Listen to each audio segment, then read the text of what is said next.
Good evening, everyone. I'm very happy to have Mr. Kannan here with me.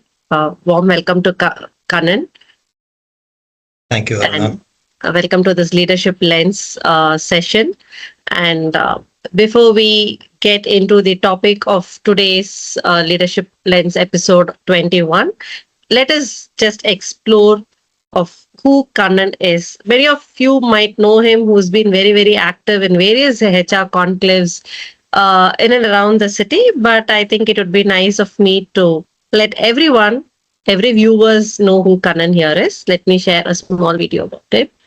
So yes, this is all about Kannan here, Vice President Human Resources, Citus AMC India Private Limited.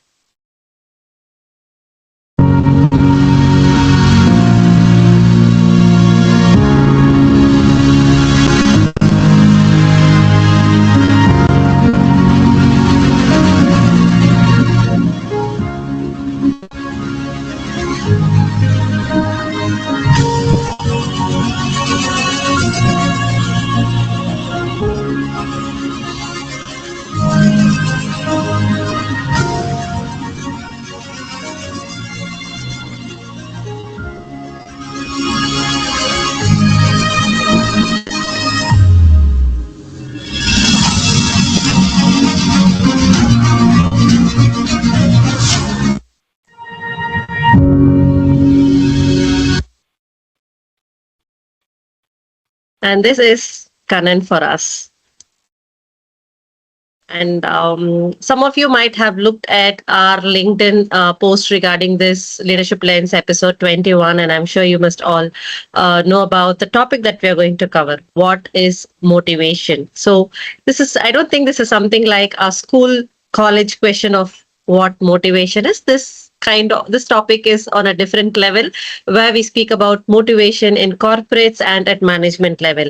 So, to begin with, Kanan, would you like to say a few words before we get into the session in full flow? First of all, good evening, everyone. And thank you, Sapient HR, and the entire team for inviting me to this Leadership Lens series. In fact, I believe it's a wonderful initiative because it moves beyond discussing topics at a conceptual level. So it allows leaders to share their practical experiences and also the lessons learned, which is a very good aspect. And again, thank you, Aruna, for that introduction slide. So that's just keeping me motivated today now and tells that I'm going in the right track and miles to go before I sleep. Thank you for that. Hope I would also be able to walk a few steps with you in my career until we all sleep. Anyway, thank you, Kanan. So, to kickstart, we all when it comes to motivation, it is about just pushing ourselves or inching towards what we actually plan for, what the goal that we have in our mind. But do you think there is some science behind this motivation? Okay, definitely yes. See, the science behind motivation is often misunderstood. So many people associate motivation with excitement, enthusiasm, or sometimes even a personality trait. But in reality, motivation is a psychological state that is influenced by our environment, leadership, experiences, and even mindset. One of the key insights from neuroscience that I would bring in here is that motivation is less about rewards and more about the belief that our efforts are leading to meaningful progress. So when people see themselves moving closer to a goal, even through small wins, the brain releases dopamine. So interestingly, dopamine is often referred to as a pleasure chemical, but it isn't. I mean, it is more accurately an anticipation chemical. So it fuels our desire to pursue the goals, learn, and keep moving forward. So it is creating a circle, okay, a virtuous cycle, I would say, like where progress drives motivation first, and motivation in turn drives further progress. So another, yeah, true. And in fact, I mean, another framework to understand motivation is the self-determination theory. You would have definitely heard about it, the Deci and Ryan theory. So which states that the three main drivers of motivation being autonomy, which is having control or ownership on your own work, competency or the mastery. So, visible growth or the skill growth that you look at, and the purpose or relatedness. So, feeling connected to the team and the organization. Let me take a very small example. Okay, this is a very generic example of someone learning to ride a bicycle. So the first point is they are not getting motivated. I mean, they are not motivated because they are paid to do it, but they are motivated as they have the freedom to learn at their own pace, which is the Yes. autonomy part. They can then see themselves improving every day, which is the mastering part, Mm. and they may want to ride with their family, friends. That is the relatedness or the connectedness. So each small improvement builds confidence and motivation to keep going a long way. The same principles apply in the workplace too. So employees are most motivated not when they are simply rewarded, but when they have the ownership of their work, opportunities to grow, and a clear sense that their contributions matter. Wow, well said. And the cycle is the best example you can ever give. I think we start with the supporting wheels, and then we remove one, and then we remove the other one. And when we remove both the supporting wheels, we'll have someone holding us from behind. So it's a very nice example of being motivated, attachment, autonomy, and everything. That's very nice. So, Karan, having bringing into relationship the dopamine and everything, just like ECG, just like our ECG, our motivation is always up and down, up and down, right? So, you know, how to keep this motivation fire on without having the line go flat? It can either be up or down, but there should be some movement. So, how do you think, the to maintain it, how to sustain it? Okay. Let me again go back to psychology and neuroscience here. Okay. See, one of Okay. the most interesting insights from psychology as well as neuroscience is that motivation doesn't last. And that's perfectly normal. Okay. Okay. See, motivation is not a permanent trait at all or an endless source of an energy. See, it's just a psychological state that naturally rises and falls, as you said, which is based on our circumstances, energy levels, experiences, and of course, the sense of progress. Our human brain is always designed to adapt. Hmm. So let's take the case of a reward, a monetary benefit, a promotion, some recognition, achievement, or any excitement of a new project can create a surge of dopamine, which gives us the temporary feeling of motivation and anticipation. However, as we become accustomed to that particular experience, its impact gradually diminishes, and psychologists refer this to as hedonic adaptation. So, Hedonic. hedonic adaptation. So, Hmm. what once felt exciting eventually becomes the new normal. It's the case of a new toy given to a kid. They'll be pretty much excited with it. Okay, they would play, they would keep it with them, whatnot, and over a period of time they get bored. So the dopamine on that particular toy decreases and the Comes down. motivation grows. Yeah. Exactly the point. And another interesting example that I would give is the gym goers. Look at any gym on January 1st. You will not find any equipments free. I have faced it. I mean, earlier when I used to go to the gym, I hate to go the first week or the first 10 days of January. Everybody takes a New Year wish or something, I Resolution. mean, a resolution, yeah, and they come to the gym. So many people begin with tremendous enthusiasm and commitment. A few weeks later, everything goes off. The excitement fades. So the people who continue are rarely those with unlimited motivation, or those who have built routines, can see some tangible progress, and have connected their efforts to a meaningful personal goal. So the same principle again applies in workplace. Employees won't feel inspired every day, and that's perfectly fine. They need not have to be, and we need not expect them to be. So sustainable motivation comes not from constant excitement, but from having a clarity about the goals, Mhm. ownership over work, opportunities to learn and grow, meaningful challenges, and the ability to see the impact of one's contributions. So these factors help renew motivation even after the initial excitement has gone down. So this motivation is always temporary, but the conditions that sustain motivation can be intentionally created. So as leaders, our role is not to constantly motivate people, but to create an environment where people can find renewed motivation Motivate. through progress, autonomy, growth, and purpose, which is very important. So if in a nutshell, I would say like motivation gets the people started, but purpose, progress, growth, all these would keep it going. Okay. Very, very, very nicely said. This renewed motivation is something, is the catchphrase here, I would say, as is like, the motivation will fall down. Again, they'll have to renew themselves. They'll have to stand up. They'll have to rise for them to achieve and meet the purpose that they have set for themselves. Having spoken of this purpose and all that, so let me put it in this way. When someone has a goal or a purpose to meet, do you think discipline helps them achieve the purpose or the goal, or being motivated consistently helps them achieve it? What do you think? I mean, like, is discipline something different, motivation different, or both of them are correlated? How do you see it, Kanan? That's a very good distinction. See, as I told you earlier, motivation gets you to start, and discipline is what gets you going. Okay. If you ask me, over the last 24 years of my overall work experience across various industries, I have seen far more careers derailed by inconsistency than by lack of initial enthusiasm. Okay. See, discipline provides you the consistency that helps you deliver in the longer run. Motivation Yeah. is a smaller aspect, I would say. See, I have the habit of waking up early in the morning every day, okay? Right from my school days. When my mom will wake me up, that's a different story. But I've got accustomed to it, although it was, I felt irritated at the beginning.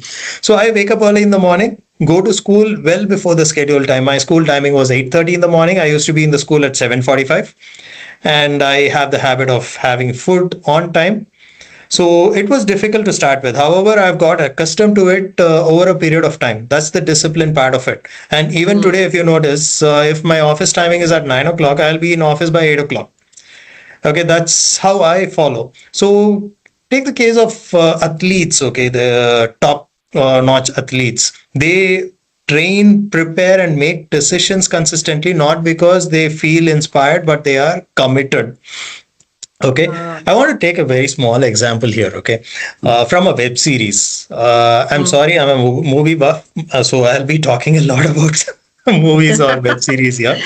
That's I'm not okay. sure. People will be able to relate more because we can see a lot of people into web series. Please go ahead. Of course, yes.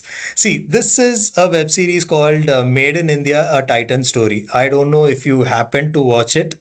If you have not, please do watch it. This is a story of the Titan industry. Okay. Before Titan became a household name, the Mm. company spent nearly 3 years, many years, developing the product. They didn't have any product at all. They were developing the first quartz technology. So those days we had the mechanical watches. They invented this quartz technology in India. So during that period, there were no products with them on their shelves, or no stores, no customer success stories, and no guarantee that the effort would even pay off. So many doubted whether the venture would even succeed or go further. Okay. So what kept them going, what kept the team going, was not immediate results or the market validation. It's the discipline, the purpose, the Mm. belief in the vision, and a commitment to excellence. So the motivation and success came later after years of consistent effort, but discipline came first here. So it's a powerful reminder that motivation doesn't always come before action. Often it is discipline, purpose, persistence, and progress, of course, that eventually create the motivation and the Mm. success. To put it in one word, I would say successful people don't have more motivation, but they have better habits and discipline. Nice, very nice. And Titan, yes, I think is one best way to tell. They were more into R&D initially rather than bringing the product to the market. So I think they were Exactly. We spent 360 degrees in it. lot and lot of years Yeah. in R&D, and that's the right way to do it as well. And of course, they were backed by the right people too, so they had sufficient time to venture into the market. and dominate it. Dominate it. Absolutely. I think they are still pioneers in so many inventions, and that is really ruling the world now. Okay. Exactly. I mean, it's about, when you said high performers and all that. So see, everywhere we see motivation dipping down. Okay. But how is it that, the high performers, they lose their drive, they lose their motivation, and why do you think so? They lose their motivation despite being high performers. Okay, see, high performers don't lose motivation overnight. Okay, this is not an overnight process. So, in most cases, motivation erodes gradually. So, it's a slow erosion with one or more of the factors that originally energize them that is no longer present. So, high performers are often driven by challenge, growth, achievement, impact, and a sense of purpose. So when their work becomes repetitive, growth opportunities become limited, their contributions go unnoticed, or they no longer see a connection between their efforts and meaningful outcomes, motivation automatically can begin to decline. See, in many organizations, you would have definitely faced this. I have faced this. Most of the organizations, leaders understandably spend significant amount of time supporting the bottom performers or the average performers to help them improve the performance. Well, that is important. I do understand, but it can sometimes come at the expense of high performers. High performers, yeah. Exactly. See, since they are consistently delivering results, they are often assumed to be doing fine and may receive less attention, coaching, or even developmental focus than they actually need. Okay. See, on a lighter note, let me tell you this. You would have definitely heard this in many organizations, people talking about it. Okay. Give work to the one who works and pay the rest with salary. Okay. Yeah. So this is what happens. See, one of the fastest way to demotivate a high performer is to continuously reward the good performance with more work because they are reliable.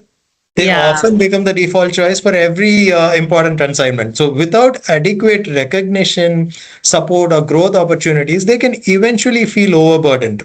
That's the general human tendency. So if they feel that they are taken for granted, causing automatically the motivation will decline in them. So we need to provide them with growth possibilities. That is one thing. Newer assignments, added responsibilities or accountabilities, and of course, recognize meaningful contributions consistently and fairly, which is very important. Fairly. Yes, exactly. That's more important. Okay, no bias there. Okay, and high performers do not just want to be rewarded for what they have achieved, but they want to continuously learn, grow, and make a meaningful impact. So let me give a small, simple example. This comes from one of the organizations that I worked with earlier. Okay, in this organization, safety was a top priority across project sites and PMC locations. So the team diligently produced daily, weekly, monthly safety reports. But when everything went well, there was very little acknowledgement.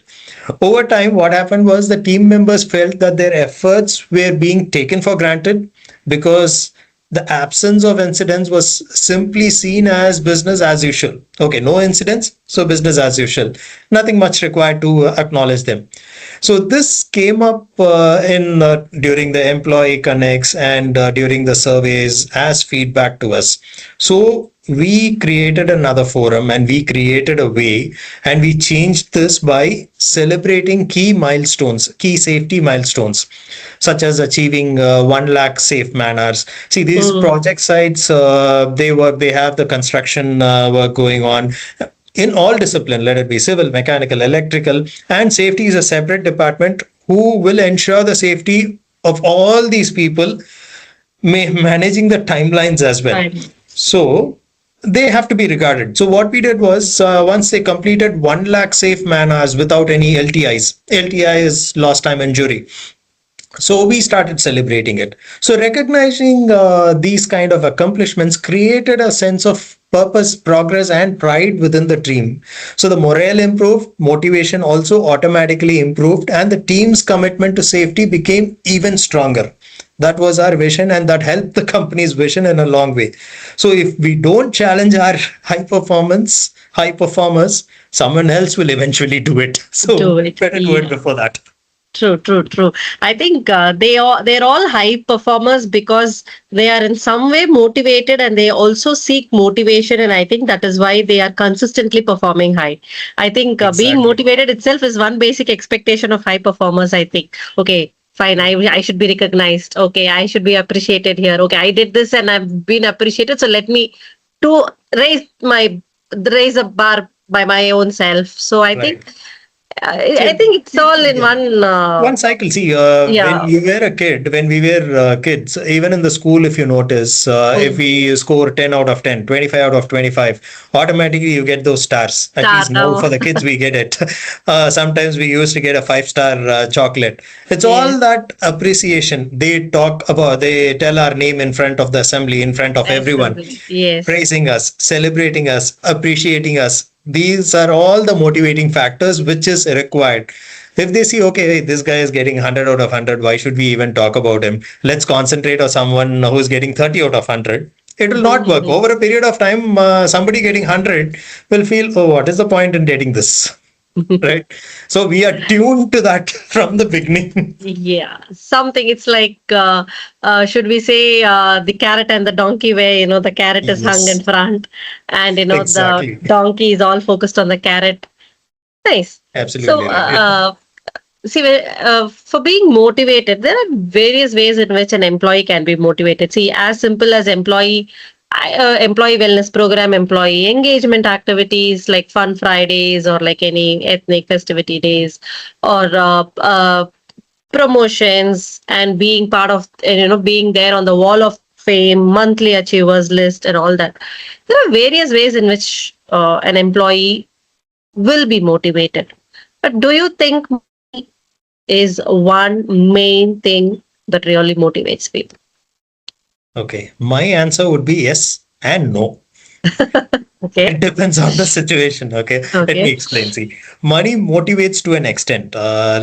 The decision to join or the decision to leave an organization, money can be one of the motivating factor, but it rarely motivates your daily effort. See, money is a powerful motivator for attracting talent, meeting the basic needs, and creating a sense of fairness. No doubt about it. If employees feel they are underpaid or not treated equally in terms of pay Mhm. compared to their peers, motivation will automatically decline, and it will be a significant decline. No doubt about it. However, once compensation is perceived as a fair one, it no longer serves as the only motivating factor. So money can buy attention, but it cannot buy sustained motivation. So let me digress a bit. I will talk about the extrinsic motivation and the intrinsic motivation here, which can give you a holistic idea. See, money is obviously an extrinsic motivator, meaning it comes from outside the individual. These can be from various forms. It can be a salary, it can be bonus, it can be Perks incentives, and perks, whatever it may be. But intrinsic motivators are those come from within and include factors that are such as passion. Passion is an mm, important one. Purpose, which we discussed earlier, achievement, yeah. growth, autonomy, personal satisfaction, recognition, and of course the meaningful work. So I would say like that while money can influence behavior in the short term, these intrinsic motivators are often powerful in sustaining the engagement and performance over time. Okay, see, in the past, I still remember one of the candidates in an organization that I was working. I was also handling the talent acquisition there. So I recruited this guy. He joined us, but something was hitting the back of my brain because he had an alternate offer Mm-hmm. with a higher salary, and it was a significantly higher amount. Of course, we had a detailed discussion on his expected salary and then provided him with it, but still he had another offer which was even more higher.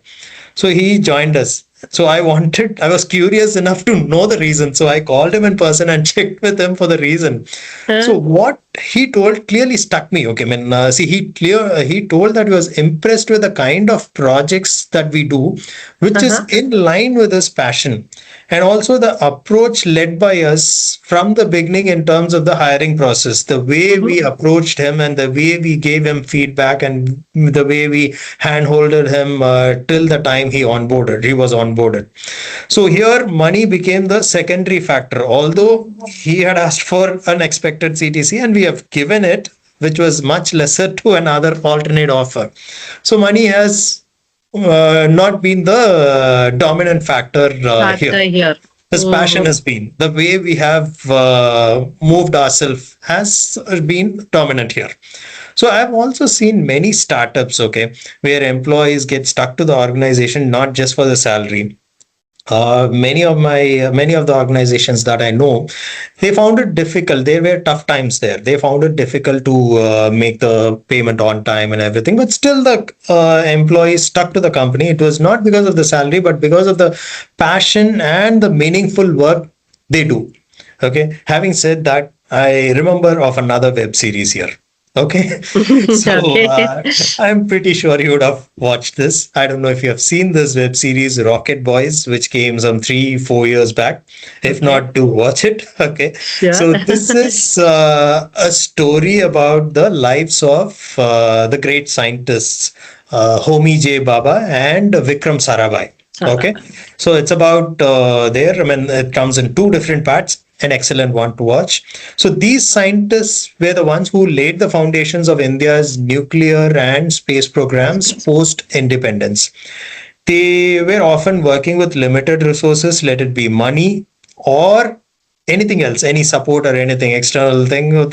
They worked completely with limited resources.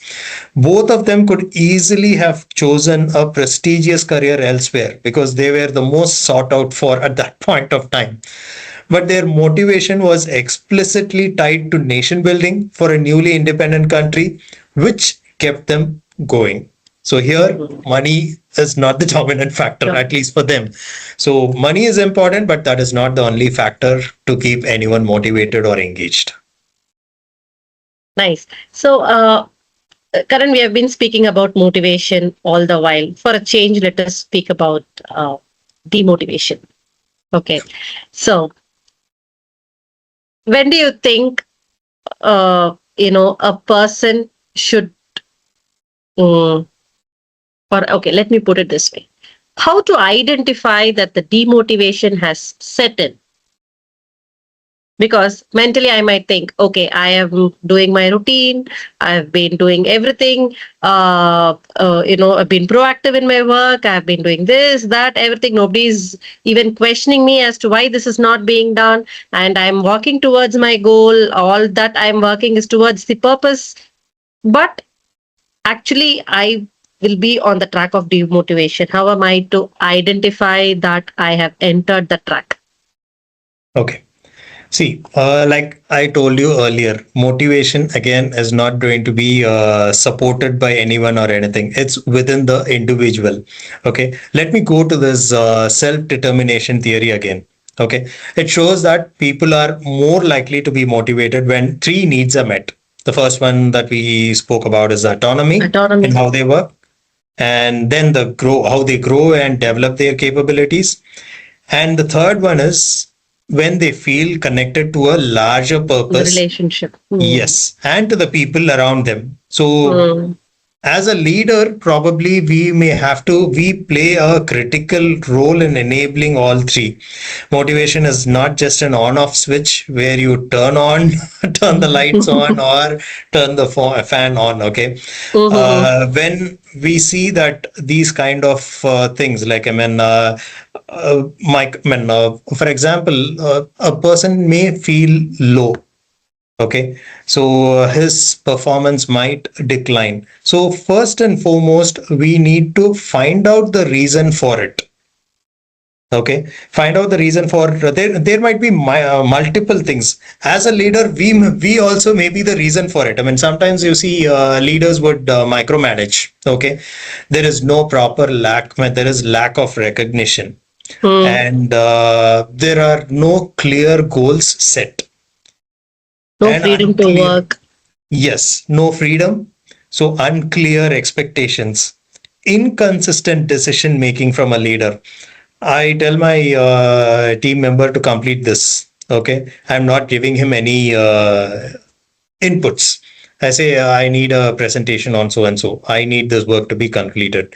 Without any inputs, without any clear communication, without any task assigned to him, it becomes difficult for somebody to work. Mm. Automatically, he would feel demotivated. And again, I shouldn't go and say, what are you doing? Why have you not done it? I should try to understand it. First of all, I am the reason behind this demotivation. Mm. Sometimes somebody would have some personal issues because of which this demotivation might also occur. So, in these cases, what we have to do is we have to go connect with them in person, talk to them. Automatically, we'll get to know when the attendance would decline, Decline. the performance would decline.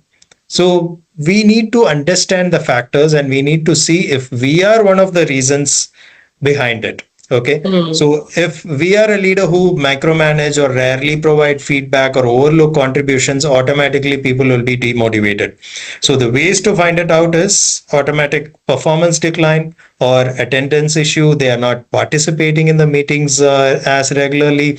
Somebody would be over enthusiastic and he or she would be participating in the meetings right through.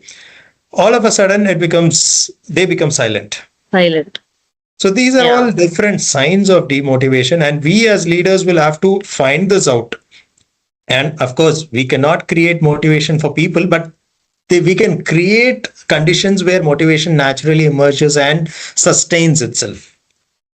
So, you said like no leaders can work on these parameters and try to rule out those gaps, fix those gaps and all that. But as an individual, how can an individual identify that they are being demotivated and they may not even be aware of that on a regular routine? Okay. See, first thing to recognize is everyone is not going to be motivated at all time. Okay. So all can have their moments of fatigue. They can have their setbacks, disappointments, self doubts, and also some external factors like organization change. So these can be various factors that can pull somebody to a demotivated stage. Mm-hmm. Okay. But we will have to be clear. I mean, I would say, like, I mean, of course, again, I go back to the leader's perspective here. Okay. Okay. So as a leader, of course, we have identified these the demotivation factors. However, as a leader, we will have to make them feel motivated and energized at work. Mm. I will just take an example of one of the leaders that I have worked with in the past. This is more than a decade ago, okay, in one of the organizations, because this is something which I've learned from him. Okay, so more than a decade ago, it's one of the and this is again into project management, and we lost a very huge project, okay, due to factors for which we were not responsible for. It was Mm-hmm. totally out of our control. So our project director is this particular leader. He's an highly experienced professional. He had 25 30 years of experience back then. He was completely disappointed and demotivated. So as the team, the employees were also demotivated. I, as a HR, there, of course, when I was handling talent acquisition as well. So what I used to do is I used to connect with the leaders and everyone, and also the probable clients right from the beginning of the proposal phase. Okay. It is to understand, like, if we have the required skill set with us.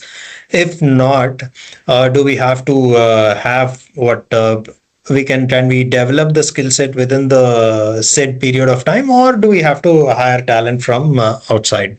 So Yeah. this gives me a close connect with these leaders, and I clearly understood. Like, when we used to often discuss about the situation, and it was evident this particular leader or this particular employee, for that matter, was completely weak about the situation. But what Yeah. stood apart was he never allowed this disappointment to distract him from his responsibility as a leader or as an employee. This Mm-hmm. project has gone. Yes, we have worked well for it, but this has gone. But we have other projects to complete. The team has other work to do. They shouldn't get into that demotivated phase. So instead of dwelling on what has been lost, he remained focused on what is there and kept focused on executing them. So looking back at this is a powerful lesson that I would say, like, it's not about feeling motivated. It's about continuing to show up and do the right things even when the motivation is low. Anyone should follow it. I mean, let's take the COVID example here. I mean, who was not demotivated during COVID? Everyone, okay? Because that was a complete period of uncertainty. Nobody knows what. So obviously, even we had similar situation in our previous organization where we were losing projects on the PMC side. PMC is something like, I mean, people will have to work in the respective project sites in different locations. So what happens is, like, during COVID, you had all these lockdown and everything, and obviously the PMC work was not there. So it was completely a period of uncertainty for everyone, and nobody even know or had a clarity on how things would unfold. So rather than just allowing the uncertainty part, we got together as a team, employees. I'm not talking about the leaders alone, the employees as well. And they said they wanted some meaningful work here. And we started using job rotation largely. We started giving them additional responsibilities and encouraged employees to build their capabilities on the design front. They are project management consultants. So they have a basic idea on design, but however, they are not fully, I mean, well versed in it. So we gave them that additional coaching. It's more on upskilling and reskilling, which would definitely come bring the motivation back in anyone. Okay, so this helped us a lot. I mean, what happened later was even more amusing. Okay, so as things were returning to normalcy, the design project started returning back earlier than the PMC work. So we had a lot of work on the design front, and the people, the employees whom we had reskilled and exposed to the design work became handy there. We were able to contribute immediately with it. Okay, so that is one important aspect I would say. And also, when in case of demotivation, I would also take the organization change part of okay, see, organization change again, see, restructuring during these period, everyone is in a state of uncertainty, let it be employees or leaders or anything. But we cannot leave that uncertainty just like that. Okay, the leaders who succeed are rarely the most motivated every day there. I mean, instead, they're the ones who stay connected to the purpose, maintain consistent and frequent communication with the people, and provide transparent data. I mean, being transparent is very important, which would save people from going into a demotivated state. Okay, these are the few things that I would say. Very nice. So I myself wanted to ask you, what aspects do you think, really impact demotivation? And you brought in about the organization change. Yes, when there is a change, we are resilient to accept it. So exactly. Yes. See, there is nothing new, I mean, about this. I mean, we just need to focus on purpose than the feelings, and rely on discipline and the routine habits. We will have days where we are completely demotivated. I have had right through my career at many times, but we will have to get ourselves energized. We have to find that one particular factor to get ourselves energized. Energized. Nice. So how to balance this motivation and demotivation cycle? Do you think that we will have to reinvent ourselves? We'll have to do some inner engineering, rewire our brain, rewire our thinking process. I won't say just upskilling, but is there anything beyond that, you think is required at a particular period, if you could say, or any, however you may want it? Like, do you think some inner engineering or reinventing is required to keep this Yes. momentum in balance? Absolutely, yes, Saruna. No doubt about it. See, when you buy a product, right? I mean, for example, you're buying curd. Does it have a shelf life? Hmm. No, it As has. long as it is in the fridge, even It's in then the there fridge. is. Okay, fine. If you keep it outside, 2 days, Yeah. 3 days, that's it. So that's what happens. Like, everything has a shelf life. I mean, so has the expertise as well. So not because it becomes wrong, but because the context around it moves. Okay. So every skill has its steep learning curve and then the plateau. Like how we saw, motivation goes up and down. Up and down. Even the Yeah. skill Yes. goes the same way. Okay, so we need to reinvent ourselves without any doubt. So we see many employees saying, or even candidates, well, you have been doing interviews for a long time, so you'd be knowing, like, I mean, people coming for interviews, they would say like they would talk about doing a monotonous task, hence looking for a change. Uh, So we shouldn't move to that level. Okay, that is more important. So hence we need to start having a plan in place for your own self and also for mm, the team. So this one factor has helped me a lot to work in various industries right through my career so far. Okay, practically we just need to audit our own role every few mm, years and ask honestly whether we are still learning or just executing well. There's a difference uh, between learning and executing. Okay, I can ride a bicycle pretty well and I can execute it well. Have I upgraded myself to a motorbike and a car? Is a different story altogether. That's where the learning comes into picture. So, competence without new learning is the quiet start of stagnation. You get mm. stagnated there itself. See, I've learned this hard way from my managers earlier. Okay, we used to have a Okay. 3-year plan for our own self and the team as well. Somehow, off late, I missed to follow that. Thanks to my current manager, he reminded me again, and he told like you need to have a 3-year plan. Let it be both on the professional as well as a personal front. Awesome. It's very important to have it because it's purely a self reflection of ourselves, and you get to know on where you are currently and where you are heading towards. So with this, we can also provide some required support for the team. We get them in. We used to connect as a team, and I used to collect their 3-year plan, both on the personal and professional front. So with various questions, it helps us to understand where our team and of course us are at present, and what support can we give them to move them further on their goals part. Okay. Okay, again another movie here. Okay, see, I'm sure you would have watched this movie F1, Yes. because this is something which was running in theaters, and then they moved it out of theaters and brought to OTT, and then again it was re-released in theaters because of Yes. public demand. It was such a wonderful movie which can give you a lot of leadership perspectives. Okay, one such thing I would take from the movie is, of course, the hero of the movie, Brad Pitt. His character is Sony Hayes. Mm, So this character, Sony Hayes' entire character arc is a reinvention story. So he is a person whose career ended long ago due to a near fatal crash. Then he is pulled back to racing by his friend under mm, critical or crucial circumstances. So he now becomes a driver, returning to the sport after decades away, having to reinvent himself and reintegrate old mastery into a completely transformed and cultural context, transform technical one, in fact. Okay, so this is applicable to the organizations as well. So mm, let us get back to the Titan story now.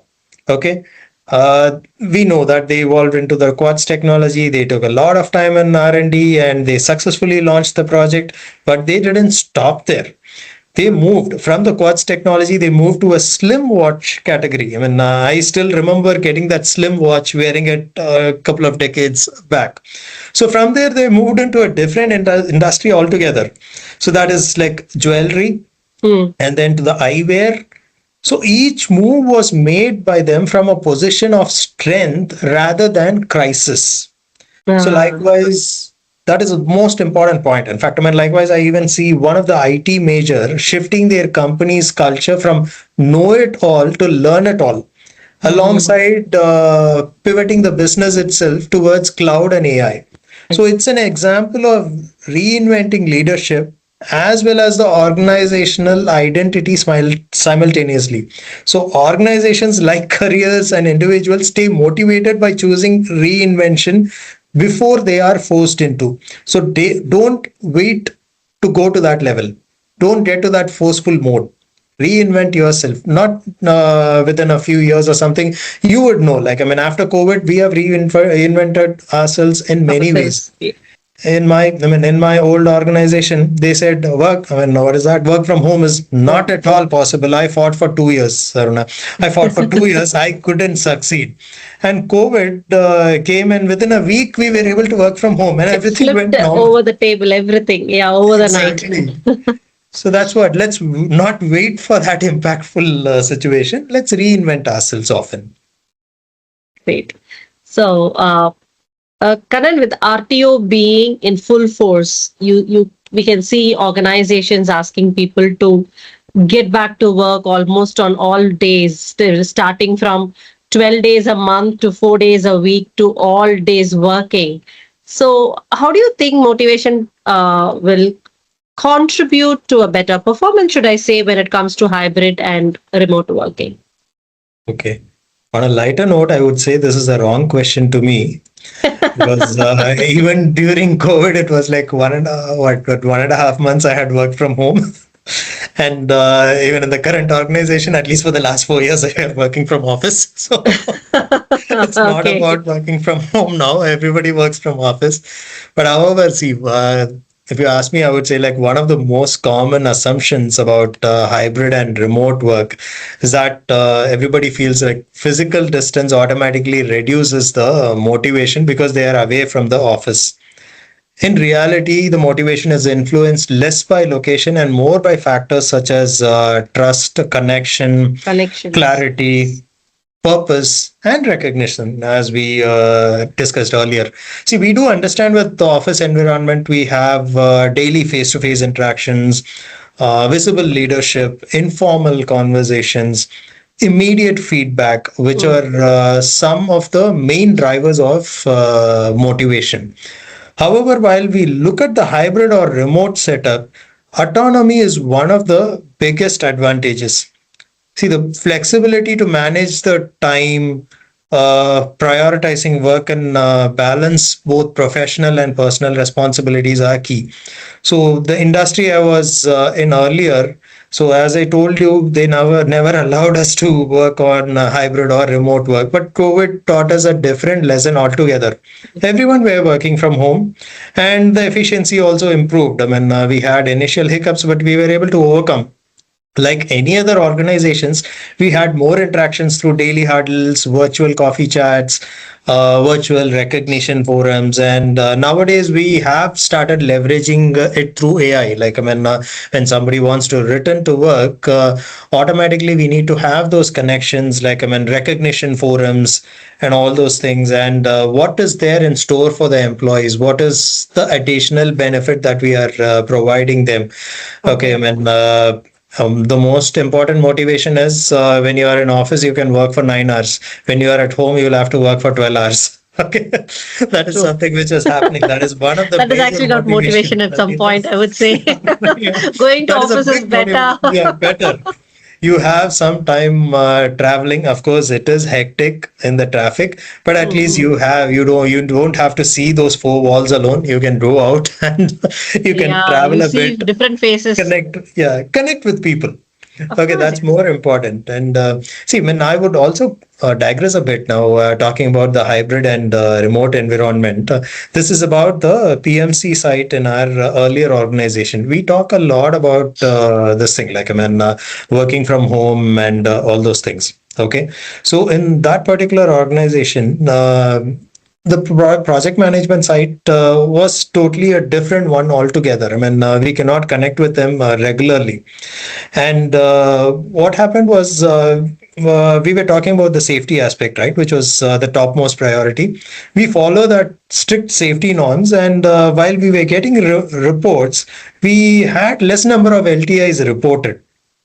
Okay, so we followed a simple strategy there. We said, okay, the ones who have reported LTAs, we started praising them publicly, saying that, okay, you have these number of LTAs reported, and you have ways of sorting it out and preventive measures to avoid it. This is absolutely great and everything. So this is just, I would say, a business plan review strategy that was done by one of the major auto manufacturing unit a decade back. Okay, that was called Project Color Coding. On the weekly plan reviews, coding your projects red, yellow and green. So the same strategy we used. And what happened later was we slowly got LTAs reported from other project sites as well. Oh, Okay, it helps us a lot. I mean, this is a psychological safety aspect that I would say. So, if somebody is not reporting abnormalities, it means like, okay, if I'm going to report it, I am going to be in danger. My career is at stake. So, when you provide that psychological safety, automatically they would come out with the best results. Okay, and let's talk about this progress principle, okay, which I read in one of the HBR editions years ago. It shows like the single strongest driver of positive inner work life isn't necessarily the recognition or incentives or pressure. It was making visible progress in meaningful work, even in small mm, increments. Motivation compounds from progress noticed, not from the rewards promised. So also start celebrating the small moments. Okay, mm. ask people to come to work, start celebrating those small moments, because every project would have critical phases, milestones, deliverables that require significant effort to achieve. So instead of waiting till the end of the project to celebrate the success, let's have those, make it a point to acknowledge these smaller milestones as they are achieved. Okay, so recognizing milestones reinforces a sense of accomplishment and also creates the momentum. Correct. Very nice. So, let's come to our favorite topic, or rather, the hot topic in every discussion. It's about Gen Z. Okay. I am someone from the old school. But I'm sure you must be handling a lot of Gen Z, and very soon Of we are course, going to yes. handle Gen Alphas. So I would So, proudly say I'm working with major multiple millennials. generations. Oh, Okay, multiple I generations. work with Great. baby boomers. I work with Gen X, which I am one of part of them. Millennials, Gen Zs, and I don't know when Gen Alpha is going to come. Very soon, not very far. Okay. So, we speak of incentives and motivation tricks and all that. Like, what do you think really keeps the Gen Zs motivated in the current organizational culture that we can talk about? Is it the general traditional incentives that will stick them, or we have to, walk away from the traditional practices and try something really Gen Z to motivate the Gen Z people?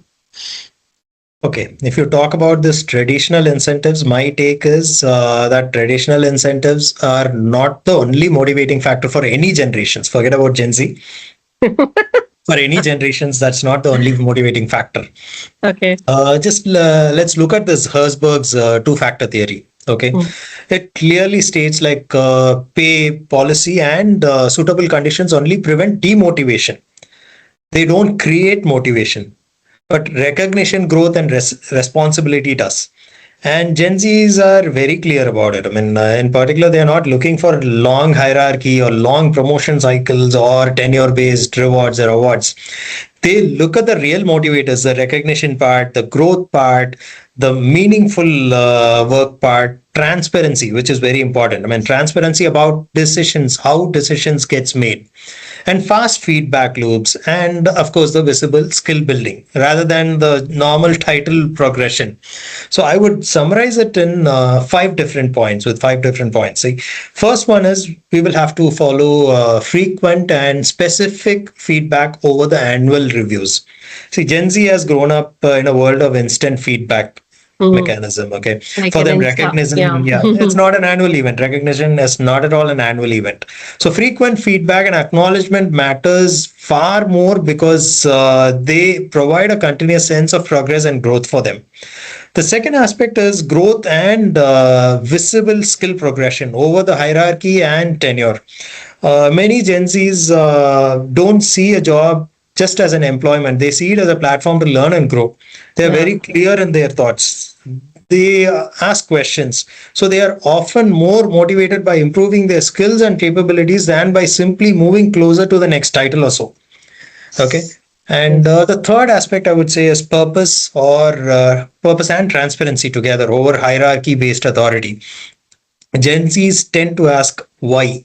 Okay, when I started my career, I mean, more than 2 decades ago, I never asked this question why, although it runs in my mind. When my manager says you will have to do it, I will have You'll to do just it. do Even it. if, yeah, even if I ask after getting all the courage, the reply I would get it I is I asked you to do it, do it. That's all. I will do That's it. all. Yeah. Yes, but Gen Zs are definitely not that. They ask why, and if you say I'm asking you to do, just do it.